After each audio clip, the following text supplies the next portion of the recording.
bonjour à toutes et à tous, vous qui êtes venus dans cette salle, merci d'être ici. Je le disais il y a quelques minutes en off, en guise d'introduction, à l'heure de l'ouverture de Parcoursup, c'est dans quasiment un mois, on est le combien? On est le 11, c'est dans un mois et 9 jours, je crois, le 20-21 décembre que Parcoursup va ouvrir, d'abord en mode consultation, puis vous pourrez faire vos dossiers.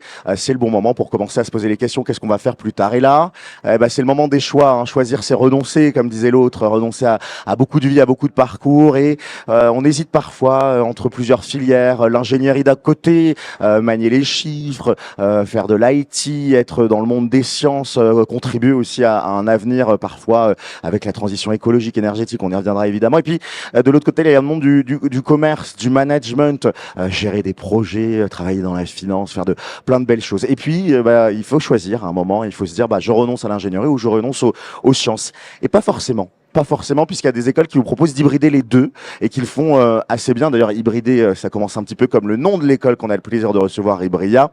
Avec vous d'abord, Sébastien Arcos, bonjour. Bonjour. Vous êtes le directeur d'Hybria et merci beaucoup d'être avec nous. Et puis à vos côtés, nous sommes avec Alexandre, étudiant en quelle année?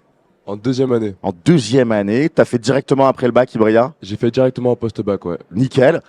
Je vais commencer par toi. Traditionnellement, on commence par le directeur, mais inversons les choses. Pourquoi Hybria? Qu'est-ce qui t'a donné envie d'intégrer cette école? Déjà, bonjour à tous. Pourquoi Hybria? Parce que en terminale, j'avais l'ESP maths et SES. Et du coup, je pense comme beaucoup d'entre vous, j'hésitais dans où est-ce que je voulais aller. Côté ingénieur, côté commerce. Et comme vous l'avez dit, Hybria, c'est le mélange des deux. C'était pour moi le choix parfait. Et je suis aujourd'hui en deuxième année. Je suis très content d'être en deuxième année à Hybria.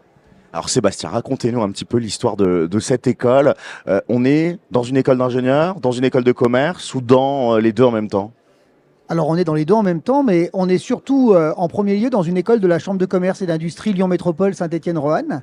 Ça veut dire que c'est une école qui a été créée par des entrepreneurs, par les entreprises de notre région et à la demande des entreprises. C'est-à-dire, un jour, notre ancien président de la Chambre de commerce, Emmanuel Imberton, s'est retrouvé confronté à des chefs d'entreprise qui lui disaient on recrute des ingénieurs, mais dans la fonction commerciale, dans les fonctions tertiaires de l'entreprise, ce ne sont pas toujours les meilleurs développeurs. Quand on recrute des commerciaux, ce sont de bons commerciaux, mais ils comprennent pas toujours les questions techniques et surtout plus que la question technique, c'est la problématique technique d'une entreprise.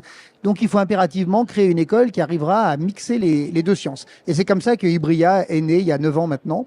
Donc, de cette volonté des chefs d'entreprise d'avoir des doubles cerveaux, des doubles compétences, mais non pas additionner, c'est-à-dire pas faire une école d'ingé et ensuite une école de commerce, plutôt mixer entre les deux. Et vous disiez en préambule, choisir, c'est renoncer. On peut choisir et choisir. C'est-à-dire pas forcément renoncer, mais choisir à conserver les deux. Donc, c'est une école de commerce, pour répondre complètement à la question. C'est une école de commerce et en même temps une école d'ingénieur. On va pas jusqu'à un diplôme d'ingénieur, bien sûr, puisqu'on ne peut pas tout faire en 5 ans, mais on a une coloration d'ingénierie, une compréhension du monde des sciences de l'ingénieur. On va connaître le langage parfait de l'ingénieur et en plus on s'est adossé en tant que chambre de commerce à ce qui se faisait de mieux dans notre région, c'est l'EM Lyon pour les sciences de gestion et l'INSA de Lyon pour les sciences de l'ingénieur. Donc voilà, vous mixez un petit peu les bonnes compétences et en tout cas la bonne expertise. Alexandre, ça veut dire quoi concrètement sur les cours qu'on a dans une école qui est hybride quand tu es arrivé en première année, puisque c'est par là que vous allez sans doute passer? Qu'est-ce que tu as eu directement comme menu? Alors, ça veut dire quoi? Ça veut dire que, par exemple, le matin, on peut avoir des cours de maths, des cours d'électronique. Et l'après-midi, on peut avoir des cours marketing, commerce international, donc tout ce qui est autour du commerce. Et alors toi, de tous les cours que tu as eu pour l'instant, c'est quoi ton cours préféré? Est-ce que tu peux nous raconter un petit peu le cours qui t'a le plus plu dans l'école? Le cours qui m'a le plus plu, c'est pas moi je dirais le commerce international. Ouais. C'est vraiment un cours qui m'intéressait parce que c'est pas des choses qu'on apprend au lycée. Moi j'avais fait SES, donc commerce international c'est pas des choses qu'on voit et ça permet d'avoir une ouverture sur le monde, de voir les différentes cultures pardon. Parmi les différents pays, on n'a pas tous la même culture du commerce. Donc moi, je dirais le commerce international. Ouais. Sébastien, il y a un aspect qui est très important quand on veut choisir ses futures écoles, c'est l'aspect pédagogique. Pour l'instant, quand on est au collège, au lycée, on est habitué à un modèle assez classique. On a les cours, on a les DS, voilà, on doit suivre tout ça. Comment ça fonctionne, vous? Qu'est-ce que vous avez comme pédagogie? Est-ce que ça ressemble au lycée ou est-ce qu'il y a quelque chose de différent? C'est très différent. On travaille beaucoup en mode projet. C'est-à-dire l'objectif quand on rentre dans l'enseignement supérieur, c'est surtout de se préparer à la vie professionnelle. Et la vie professionnelle, c'est avoir des aptitudes, des mécanismes, donc de travailler avec d'autres collègues, qu'on choisit pas forcément d'ailleurs. Donc les groupes sont pas toujours laissés libres aux étudiants. C'est de travailler avec différentes matières, parce que quand on est chef projet dans une entreprise, on va forcément travailler avec le domaine financier, avec le domaine de l'ingénierie, etc. Donc on travaille beaucoup en mode projet. Ce sont pour beaucoup des intervenants professionnels. Il y a aussi des enseignants-chercheurs, notamment ceux de l'INSA, qui permettent d'aller un peu plus loin au niveau théorique. Mais ce sont beaucoup de professionnels, de consultants, de chefs d'entreprise qui viennent dans le quotidien pour faire vivre cette pédagogie. Et puis, à côté de la pédagogie traditionnelle, c'est-à-dire des heures de face-à-face pédagogique, il y a aussi énormément de conférences, parce que nous, ce qui nous importe le plus, c'est que les étudiants aient une aptitude à la compréhension du monde qui les entoure. Le monde qui les entoure, c'est quoi? Ce sont le réseau des entreprises, donc beaucoup de chefs d'entreprise ou de cadres d'entreprise qui viennent expliquer leur métier, leur secteur d'activité, leur entreprise. Beaucoup de visites d'entreprise. Je le disais tout à l'heure, on est chambre de commerce, donc on en profite pour ouvrir le maximum de portes pour faire des visites d'entreprise, faire des visites de salons professionnels. Et puis beaucoup de challenges. D'abord, je suis déçu parce que je pensais qu'Alexandre allait dire que le cours qu'il avait préféré, c'était le mien, mais ça n'a pas été le cas. Mais en dehors de ça, des cours, c'est de vivre des expériences qu'on peut pas vivre ailleurs. Nous, on est partenaire chez Ibria de plusieurs universités en Corée. Et Alexandre a vécu une expérience assez dingue l'année dernière, puisqu'il est venu une semaine en Corée pour faire un challenge d'innovation qui mixait là aussi les sciences de gestion et les sciences de l'ingénieur 100% en anglais. Donc dès la première année et quelques jours, quelques semaines après la rentrée, voilà une manière de montrer le changement radical avec le lycée. Cet aspect international, il est important. On reviendra sur cette expérience en Corée, mais c'est vrai que quand on choisit une formation, c'est un point important. Vous offrez la possibilité, à travers des séjours courts ou longs, de s'internationaliser. Alors, pour nous, c'est même un vecteur important. Pourquoi? Parce que aller à l'international, c'est pas juste apprendre à parler anglais ou à vivre autre chose, c'est vivre des expériences qui amènent aussi à l'autonomie, qui amènent aussi à une meilleure gestion de soi, sortir de sa zone de confort. Donc les connexions à l'international, il y a des challenges proposés aux étudiants comme celui en Corée, mais c'est également des séjours courts. Là, on part dans quelques jours en Italie pour aller voir un des plus grands centres de recherche européens sur le changement climatique. Il y a une obligation de partir un semestre dans l'une de nos 30 universités et écoles partenaires à travers la planète. Et puis, il y a également une mobilité professionnelle cette fois-ci. C'est un stage que l'on fait à l'étranger. Donc, des connexions à l'international, il y en a énormément. Pas que parce que c'est l'international, mais pour tout ce que ça apporte au niveau des savoir-être et au niveau de l'aptitude au changement. Comment savoir si on est fait pour une école oui, je suis derrière parce que c'est comme ça, ça va vous donner envie de poser des questions aussi. Comment on peut savoir si on est fait pour une école comme ça, qui hybride? Qu'est-ce qu'il faut avoir comme qualité? Parce que j'imagine que ça demande d'être pluridisciplinaire, d'être entre guillemets bon partout. C'est quoi pour vous les bons critères pour faire une école qui hybride ingénierie et commerce? Déjà, c'est de se retrouver dans une situation où, effectivement, ce que vous disiez au début, on n'a pas envie de renoncer. On n'a pas envie de renoncer tout de suite. Vous êtes en terminale, par exemple, avec des sciences de l'ingénieur, avec des mathématiques. C'est un engagement. Hein. On sait que c'est des matières qui demandent beaucoup. Partir en école de commerce, en IUT ou en BTS et devoir tout renoncer à ce premier parcours, c'est un peu dommage. Donc déjà, c'est quelqu'un qui n'a pas spécialement envie de renoncer. Mais c'est surtout quelqu'un qui a envie, je pense qu'Alexandre répondra ensuite à cette question, c'est surtout quelqu'un ou quelqu'une qui a envie de se challenger, de se dire tiens, voilà le champ des possibles qui est encore plus large, plus ouvert. Je peux continuer de faire des sciences dures avec l'INSA et avec Ibria. Et en même temps, je peux aller découvrir plein de choses que vont me permettre les écoles de commerce, la vie associative, parce que c'est aussi un marqueur important de notre école, les séjours à l'étranger, les visites d'entreprise, les connexions à l'économie, les aptitudes professionnelles pour pouvoir se vendre demain aussi, parce que l'insertion est très importante. Je pense qu'il y aura une question spécifique sur l'insertion. L'insertion est très importante pour une école comme la nôtre. Voilà un petit peu les profils. En gros, c'est ouvert à beaucoup de monde. Justement, Alexandre, ça ressemble à quoi, toi, tes semaines type comment c'est organisé Je sais et je crois savoir que tu fais du foot, notamment. Tu es assez sportif. Comment tu jongles un petit peu dans tes semaines? Alors mes semaines, moi, elles sont organisées. Hop, elles sont organisées donc du coup avec mes cours. Donc chaque jour, c'est entre ingénieur, sciences de l'ingénieur et commerce. Après pour tout ce qui est hors scolaire, le soir, je bosse aussi à la brasserie de l'Ouest à Bocuse. Donc j'ai du temps pour pouvoir bosser le soir. Et je jongle aussi avec tout ce qui est mes entraînements personnels et mes entraînements de foot. Donc ça, c'est, on va dire, en deuxième année, une chose qui est pour moi essentielle, c'est avoir du temps. Avoir du temps, du coup, de bosser à côté, de faire du sport, ou même, ça peut être développer une activité, ça peut être, ou, enfin, ce que vous utilisez votre temps comme vous voulez, mais je pense qu'avoir du temps à côté, c'est aussi important. Alors, s'il y a des questions dans le public qui commencent, n'hésitez pas. Vous pouvez lever le A. Eh ben, on a déjà une question. Ça, c'est très bien. J'aime beaucoup, j'aime beaucoup. Ça commence bien. Tchac, tchac, tchac, tchac, tchac, tchac, tchac. On t'écoute pour ta question. Bonjour, j'avais une question. Vous avez parlé de la vie à côté d'étudiants. Est-ce que c'est dur d'avoir une vie à côté ou si c'est simple voilà. Ok.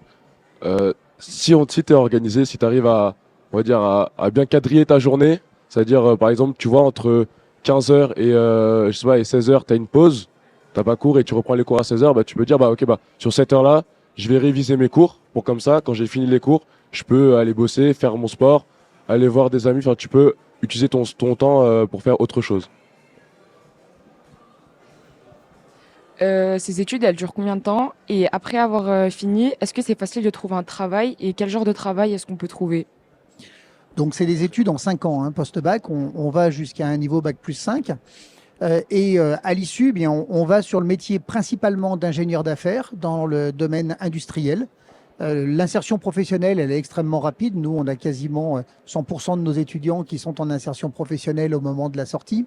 Que ce soit parce qu'ils ont fait aussi de l'alternance en 5e année, parce que c'est une possibilité que l'on offre et bien souvent les entreprises les gardent. En fait, ce sont des profils qui n'existent quasiment pas, hein, pour les entreprises. Donc d'avoir des profils sciences de l'ingé et sciences de gestion, c'est une vraie ressource rare. Donc c'est pour ça que l'alternance est assez simple et ensuite permet de trouver un emploi très facilement. Il y en a qui privilégient la formation initiale sur la 5e année, mais ils ont la même insertion professionnelle parce qu'ils ont un stage long. Et puis, on a une part non négligeable d'étudiants, 12% environ, qui souhaitent faire un VIE à l'issue des études. Un VIE, c'est une insertion professionnelle, mais dans un contexte international pour une entreprise, une PME ou un grand groupe français, donc à l'étranger. Mais l'insertion professionnelle est très rapide. Principalement l'ingénierie d'affaires, bien sûr, c'est le cœur de notre formation. Et sinon, ça va sur de la gestion de projets industriels, par exemple, sur du conseil en ingénierie ou sur de l'entrepreneuriat. On a aussi un nombre d'étudiants qui entreprennent, soit pendant les études, pour aussi dire qu'ils ont un petit peu de temps pour cela, ils sont accompagnés aussi pour cela, qui entreprennent dans différents métiers et qui, à l'issue, vont développer leur projet de création d'entreprise. Alors, on a une autre question dans le fond. Si vous en avez, n'hésitez pas, hein. Juste du coup, d'après ce que vous avez dit, ça veut dire que vu que c'est une ressource rare, ça veut dire que les métiers qui se font ici, ils sont rares. Du coup, c'est pas très demandé et du coup, c'est pas très facile de trouver un métier avec cette, euh, cette phase d'études, quoi. Non, une ressource rare, l'or, c'est rare et pourtant c'est très demandé. Une ressource rare, c'est plutôt le profil de jeunes à double compétence. Ça, c'est une ressource qui est rare. Les métiers, par contre, c'est des métiers qui explosent. Nous, la demande, elle explose des entreprises. On pourrait avoir plus d'étudiants. La demande des entreprises, elle est très importante sur ces domaines puisque cette formation n'existe pas. Il n'y a que 3 écoles qui font ça en France. Alexandre, est-ce que toi, tu te projettes déjà dans ta future carrière professionnelle? Est-ce que tu sais ce que tu as envie de faire ou est-ce que c'est encore un peu lointain? C'est encore un peu longtemps. Je sais dans quel secteur j'ai envie de m'orienter. Donc moi, j'aimerais m'orienter dans le secteur du sport. Après, dans quel métier précis, ça, on va dire, je me laisse encore les années, donc à travers les stages, les voyages à l'étranger pour pouvoir définir. Ah, justement, ça c'est très intéressant. Tu as prévu de faire une partie de tes études à l'international? Qu'est-ce que tu imagines? Donc ouais, en troisième année, on a l'opportunité d'aller étudier dans une université partenaire. Donc moi, j'aimerais aller au Mexique. Et en quatrième année, on a l'opportunité d'aller travailler à l'étranger. Et ça, j'imagine, Sébastien, que c'est quelque chose qui est très demandé par les entreprises, qu'il faut avoir cette casquette internationale. Alors, c'est une obligation chez nous de partir en cursus à l'étranger pendant un semestre et le stage également à l'étranger. Pour les entreprises, ce qui compte le plus, c'est que c'est des métiers dans le domaine industriel, c'est des métiers qui sont pluridisciplinaires et qui sont multiculturels. Pluridisciplinaire, c'est-à-dire c'est la courroie de transmission, ce à quoi l'on forme la courroie de transmission entre les bureaux d'études et les bureaux de développement commerciaux. Donc on a besoin d'avoir des étudiants qui parlent le langage ingénierie et commercial, mais de la même manière, ce sont souvent des projets industriels qui sont très internationaux, de plus en plus internationaux, et il y a besoin d'avoir une multiculturalité dans le profil. D'où notre pédagogie qui inclut la mobilité, qu'elle soit académique ou professionnelle. On peut apprendre à parler plusieurs langues, puisqu'on peut partir, comme le disait Alexandre, au Mexique, en Corée, ou on peut aller dans des pays anglo-saxons. Mais les cours, par contre, eux, sont 100% en anglais, quelle que soit la destination où on va. Donc ça permet d'avoir, à l'issue, un très bon niveau d'anglais. On a des étudiants qui sont quasiment tous, peut-être pas bilingues, mais en tous les cas, extrêmement bons en anglais, souvent en LV2, une LV2 qui est également bien maîtrisée parce qu'ils en ont profité pour la compléter lorsqu'ils étaient aussi à l'étranger. Et on leur fait beaucoup d'initiations sur des langues vivantes 3 le soir. Ça, c'est pour les ouvrir à un maximum de cultures différentes. Du coup, quel type de bac faut-il pour intégrer votre école? Alors ça, c'est... on n'est plus maintenant sur le bac, c'est plus la spécialisation. Là. Il faut avoir au moins une spécialisation en sciences de l'ingénieur, en mathématiques, en sciences et techniques. Voilà. Donc soit mathématiques, soit SVT, ou venir d'un profil STI 2D également, qui correspond pas mal. Pour les parents qui, comme moi, étaient sur d'anciennes nomenclatures, c'est l'équivalent des bacs S, des bacs D. Voilà. Alors, moi, du coup, j'ai une question sur les frais de scolarité. Combien coûterait une année dans cette école? L'année, c'est 7 500 € de formation. Le prix est stable après une fois qu'on est intégré chez nous. La 5e année, je le disais, il est possible de la faire en alternance. Il n'y a pas de frais de scolarité additionnels lorsqu'on part à l'étranger. C'est-à-dire quand on part en mobilité, que l'on choisisse une université comme on a un partenaire au Canada ou aux États-Unis qui sont des semestres assez chers. Il n'y a pas de supplément par rapport aux frais de scolarité. Par contre, bien évidemment, il y aura les frais de vie qui, là, sont à la charge des familles et qui dépendent de la destination parce que entre Prague, par exemple, ou New York, les prix ne sont pas du tout les mêmes. Mais les frais de scolarité donc, sont de 7 500 €. Lorsqu'il y a des séjours courts à l'étranger, on parlait tout à l'heure de la Corée, là on peut demander une contribution, mais c'est spécifique, c'est sur la base du volontariat, c'est donc une contribution spécifique pour ce genre de séminaire. D'accord. Et est-ce qu'il y a des plans de financement, en tout cas des aides ou des bourses ou quelque chose? Nous, on attribue des bourses d'études, c'est-à-dire à nos étudiants. On a une dotation en fait de bourses internes. Ensuite, il y a des plans d'échelonnement, etc., qui se mettent en place avec les familles. Et puis enfin, on a des partenaires bancaires, puisque comme nos partenaires bancaires connaissent le niveau d'insertion de nos étudiants, eh bien, ils font bénéficier à nos étudiants de tarifs assez intéressants au niveau de prêts bancaires. On le disait, c'est une école qui hybride ingénierie commerce, mais peut-être que au fil de ces études, on va découvrir une appétence plutôt pour le côté tech ou plutôt au contraire pour le côté commercial. Est-ce qu'à un moment, il est possible de donner plus d'importance à l'une des deux branches ou est-ce que on reste à égalité dans son parcours? On rentre plutôt en sciences dures et on sort plutôt en école de commerce. C'est plutôt comme ça que ça fonctionne. On ne forme pas des ingénieurs. Que ce soit clair, ce n'est pas une école d'ingénieurs, c'est pas l'INSA, c'est pas Centrale. Nous, c'est une école qui mixe les deux. Donc, par nature, c'est pas tellement dans les sciences dures que les étudiants peuvent se recycler à l'issue. C'est plus dans le domaine du développement d'entreprises qui se recyclent. Donc, d'ailleurs, il y a le nombre d'heures de cours en sciences de l'ingénieur est plus important sur les premières années que sur la fin. Ça se croise On a moins de cours en sciences de gestion au début, plus en sciences de l'ingénieur. Et progressivement, c'est plutôt le développement qui va prendre le dessus, puisque le langage de l'ingénieur est compris. Qu'est-ce qui te plaît le plus, toi, Alexandre, dans ton école, quand tu en parles avec tes amis, au foot et compagnie? Qu'est-ce que tu aimes dire de ton école? Moi, j'aime dire que j'ai fait le choix de pas faire de choix. Donc, comme je l'ai dit, j'hésitais entre soit école d'ingé, soit école de commerce. J'ai eu la possibilité de faire les deux, ou alors au moins de retrouver, on va dire, les deux compétences dans cette école. Après, par rapport aussi à la question, avoir le temps. Donc, le temps, par exemple, de venir ici sur des salons, donc en tant qu'ambassadeur, pour présenter l'école. Le temps de faire partir du BDS, donc pour animer le campus. Le temps de travailler à côté, le temps de bosser aussi les cours, et le temps aussi de faire du sport à côté. Comment ça se passe pour les admissions, Sébastien? Est-ce que c'est du Parcoursup, hors Parcoursup? Est-ce qu'il y a un concours? Est-ce qu'il y a des euros? C'est quoi un petit peu la machine à suivre pour celles et ceux qui se disent, bah tiens, pourquoi pas rejoindre l'école? Alors, nous ne sommes pas sur Parcoursup. Tout n'est pas sur Parcoursup. Alors, je sais que pour les parents, c'est beaucoup de pression parce que bien évidemment, vous entendez beaucoup parler de Parcoursup sur les salons et surtout dans les lycées. Mais toutes les formations ne sont pas sur Parcoursup.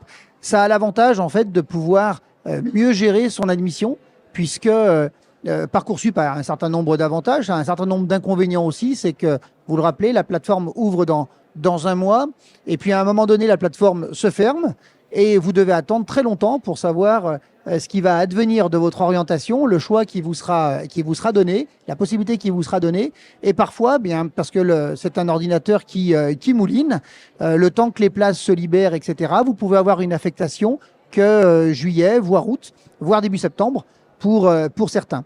Le fait de ne pas être sur Parcoursup, c'est quelque chose qui va être beaucoup plus fluide. Et nous, on a un principe, c'est qu'on recrute nos étudiants comme on recrute un collaborateur. Voilà. Une école chambre de commerce et d'industrie, c'est aussi ça. On se met à la place d'entreprise. Nos actionnaires sont les entreprises. Mon conseil d'administration, c'est les chefs d'entreprise de la région. Et donc, ce qu'on nous demande, c'est de recruter par rapport à des profils, par rapport à des potentiels. Donc, on a besoin de voir nos futurs candidats. Une simple plateforme ne suffit pas. Alors, on va sur le site de l'école, www.ibria.fr. On candidate en ligne. C'est un mix entre du ligne et du présentiel. En tous les cas, ça démarrera toujours par une chose. Avant même de parler de concours, c'est un entretien d'orientation parce que pour nous, ce qui est important, c'est pas que vous perdiez du temps à passer des concours inutilement et c'est pas que nous perdions du temps à faire passer des concours aussi inutilement. C'est surtout de comprendre quel est votre projet, quel est le projet de l'école, de pouvoir en discuter et de voir si vous avez effectivement ce potentiel pour une école atypique qui mixera les deux sciences. Après, vous aurez des tests, un test qui est important aussi, qui permet de voir au niveau psychologique pour quel métier on est fait. Donc, ça fait toujours partie de cette phase un peu plus d'orientation en quelque sorte. Et puis après, il y a des entretiens. On vous demande de préparer un sujet d'actualité. On vous envoie des vidéos, etc. sur un sujet d'actualité. On débriefe ensemble et ça nous permet d'avoir une évaluation sur la possibilité d'un jeune à comprendre ce qui se passe. Et puis ensuite, un entretien de motivation avec un jury de 2 personnes. Est-ce qu'il nous reste des questions dans la salle? Les ultimes questions. On commence ici. Moi, j'aimerais revenir sur le voyage en Corée. Comment ça s'est passé? Alors du coup, le voyage en Corée, c'était pour le GIF, donc le Global Innovator Festa. Donc le principe du GIF, c'est un concours d'innovation qu'on devait pitcher devant un jury. Donc là, le thème, c'était sur l'IA, la data ou la blockchain. Donc on est arrivé en Corée, donc les premiers jours, on va dire, c'était de la découverte de la Corée. Donc on a visité les lieux, les sites culturels. Ensuite, on a eu le sujet. Donc le sujet, c'était sur, donc je viens de dire l'IA, la blockchain, etc. Donc nous, on a eu 24 heures pour brainstormer notre sujet, notre projet. Donc moi personnellement, je l'ai fait sur l'IA qui gère la domotique à la maison. Donc au bout des 24 heures, on a dû le présenter devant le jury. Et après, il y a eu des votes parmi tous les concurrents. Donc il y avait différentes nationalités. Donc on était 2 groupes de Français. Il y avait des Coréens, il y avait des Chinois, il y avait des Japonais. Et du coup, à la fin, ils débriefent, on a le classement. Et voilà. C'est un concours qui est intégré aussi dans un salon, donc il y a des entreprises qui sont autour, il y a tout un écosystème et c'est organisé par la métropole de Daegu. Daegu, c'est la 3e ville coréenne en termes de taille, dans le centre du pays. Moi, j'avais une question. Quand, a priori, on se dit qu'on est intéressé par la comptabilité ou la finance, et du coup, on ne sait pas trop, du coup, on peut passer... Est-ce que votre école peut être une formation pour ce type de métier? Parce que commerce, ça veut tout et rien dire, voilà. Donc, Oui, commerce, c'est plus les sciences de gestion en général. Nous, dans la partie sciences de gestion, on va retrouver des cours évidemment de commerce, techniques de commercialisation, etc., puisque le métier d'ingénieur d'affaires nécessite d'avoir une parfaite maîtrise, y compris des négociations complexes et des appels d'offres, puisque c'est une technique particulière. Mais sinon, il y a tous les fondamentaux d'une école de commerce. Donc, vous avez du contrôle de gestion, de l'analyse financière, de la gestion de projet, du management, bien évidemment, parce que ce sont des jeunes qui sont appelés à manager très rapidement et à manager quelque chose qui est un peu complexe. C'est des équipes multidisciplinaires. On ne manage pas tout à fait pareil quelqu'un qui vient d'une école d'ingénieur et quelqu'un qui vient d'une école de commerce. Ce ne sont pas les mêmes cultures professionnelles. Donc voilà, on voit toutes les sciences de gestion. Certains cours sont en anglais, International Marketing, où toutes les matières d'export, par exemple, se font en grande partie en anglais. Qu'est-ce que l'on va retrouver encore? On travaille sur particulièrement le monde industriel. Donc en termes de stratégie, les organisations industrielles et les modèles industriels dans les entreprises. Voilà, donc les sciences de gestion sont extrêmement variées et effectivement le terme école de commerce est pas tout à fait le terme commerce n'est pas tout à fait approprié si on l'entend uniquement par négociation commerciale. Merci à tous les deux d'avoir été avec nous. On peut les applaudir très fort. Merci à vous d'avoir suivi cette conférence. Évidemment, vous pouvez les retrouver sur leur stand dans l'espace ingénieur, du coup, pour découvrir l'école. Merci à toutes celles et tous ceux qui ont regardé cette vidéo en direct ou en replay et à très bientôt sur les réseaux sociaux. Merci beaucoup.